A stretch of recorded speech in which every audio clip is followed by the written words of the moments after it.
2024 का बहुत ही सिंपल सा क्वेश्चन है, सीरीज बेस्ड क्वेश्चन है। देखो एक the sum of the series 1/1, नीचे 1 into 1 plus D, 1/1 plus D into 1 plus 2 D, नीचे 1 plus N D into 1 plus N D is equal to 5 पता है, देन हमें 5d फाइंड आउट करना। मतलब मेनली इस केस में हमने डी फाइंड आउट करना। और अगर डी फाइंड आउट करना है, इसमें हम बेसिक सा एक रिजल्ट यूज करेंगे। रिजल्ट क्या होता है? रिजल्ट होता है कि 1/a इंटू ए प्लस डी, मैंने पहले भी कई क्वेश्चन में यूज किया है। 1/a इंटू ए प्लस डी, 1/d बाहर लिख दोगे और इससे अलग अलग करके लिख दोगे 1/a minus 1/a plus D. मतलब बेसिक चीज है कि अगर आपके पास एक क्वेश्चन ऐसा आ गया 3 इंटू 5, गैप कितना है 2, तो 1/2 बाहर आ जाएगा। इसे हम लिख सकते हैं 1/3 माइनस 1/5। बस इतना सा कंसेप्ट है। क्या डी मतलब जो गैप है, डी है 2, गैप आ रहा है ना d2, तो 1/d बाहर 1/3 माइनस 1/5 लिख दोगे। मतलब सीधा ब्रेक कर देते हैं 1/a इंटू ए प्लस डी को, 1/d बाहर 1/फर्स्ट नंबर माइनस सेकंड नंबर। इस बेसिक से रिजल्ट का हम यूज करेंगे। किस तरह से? देखो फर्स्ट नंबर में जब इस रिजल्ट का यूज करोगे आप 1/1 इंटू 1 प्लस डी, इस केस में गैप कितना है d, तो 1/d बाहर आ जाएगा, 1/1 माइनस 1/1 प्लस डी। क्लियर है? बिल्कुल ठीक है। नेक्स्ट नंबर को आप लिख सकते हो 1 प्लस डी 1 प्लस 2d, फिर गैप आ गया d, तो कितना हो जाएगा 1 minus 1, 1 plus D minus 1/1 plus 2d। ठीक है जी। अगर मैं थर्ड नंबर भी लिख दूं, थर्ड नंबर आप क्या लिख सकते हो 1 plus 2d into 1 plus 3d। इसे मैं क्या लिख सकता हूं? गैप तो d ही है ना दोनों टर्म्स में, गैप d है। सब्ट्रैक्ट करके देख लो, सब्ट्रैक्ट करके देखो गैप जो आएगा, दोनों टर्म्स को आपस में सब्ट्रैक्ट करोगे तो गैप d आ रहा है। तो 1 plus 2d minus 1/1 plus 3d। Up to so on चलेंगे तो लास्ट नंबर कितना आ रहा है 1/1 plus 9d into 1 plus 10d। तो सब्ट्रैक्ट करके गैप कितना है d, 1/d। अंदर कितना बच जाएगा term 1/1 plus 9d minus 1/1 plus 10d।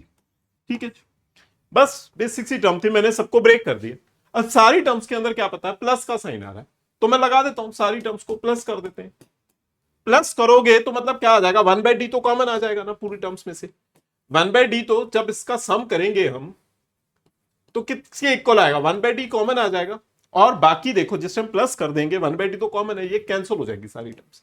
ऐसे कैंसिल हो जाएंगी तो जो हमारे पास रिमेनिंग बच जाएगा, एक तो ऊपर 1 बच जाएगा और दूसरी तरफ नीचे क्या हो जाएगा 1/1 प्लस 10d हो जाएगा। क्लियर है? बहुत बेसिक सा स्टेप था। एक ऊपर 1 बच जाएगा और लास्ट में ये वाला नंबर बच जाएगा। और इस पूरी टर्म का सम क्या गिवन है, 5 गिवन है। मैं इसे 5 के साथ इक्वेट कर देता हूं 1 प्लस डी 1/d, एलसीएम लगा देते हैं 1 प्लस 10d, ऊपर कितना हो जाएगा 1 प्लस 10d माइनस 1, 1 कैंसिल और ये ऊपर नीचे d भी कैंसिल हो जाएगा। मतलब मैं d को ऐसे कैंसिल कर देता हूं, d कैंसिल। हमारे पास जो रिमेनिंग टर्म बच जाएगी 5 में, 5 is equal to 10/1 plus 10d है। इसे क्रॉस मल्टीप्लाई कर देते हैं, 5 1 plus 10d is equal to 10, इससे 5 टू द 10 कैंसिल भी हो गया। जो हमारे पास रिमेनिंग टर्म बच के आएगी वो क्या आएगी, रिमेनिंग टर्म देखते हैं। 1 plus 10d is equal to 2 हो गया, तो 10d is equal to 2 minus 1 हो जाएगा ना, 1 आ गया, तो d वैल्यू आ गई 1/10। हमें फाइंड आउट करना है 50d, d वैल्यू आ गई 1/10, तो 50d फाइंड आउट करना है।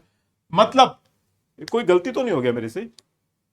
इस तरफ देखो ना 5, मैंने इसे इक्वेट करके लिखा 5 के साथ, 1/d इसे एलसीएम लगाया, क्रॉस मल्टीप्लाई तो ये टर्म 10 बच गई है, ठीक है बच गया 10, इसे ऊपर मल्टीप्लाई कर दिया 5 टू द 10 हो गया, इसे शिफ्ट करोगे तो 2 माइनस 1 1 हो गया, d इज इक्वल टू 1/10। तो हमें इसे 50d से मल्टीप्लाई करना है, तो मैं 50d के साथ मल्टीप्लाई कर देता हूं, 50 इंटू 1/10, तो फाइनल आंसर 5 आ गया। 5 मतलब ऑप्शन ए हमारा फाइनल आंसर बन के आ गया। बहुत ही इजी सा क्वेश्चन था, बस रिजल्ट बेस्ड क्वेश्चन है। Thank you students.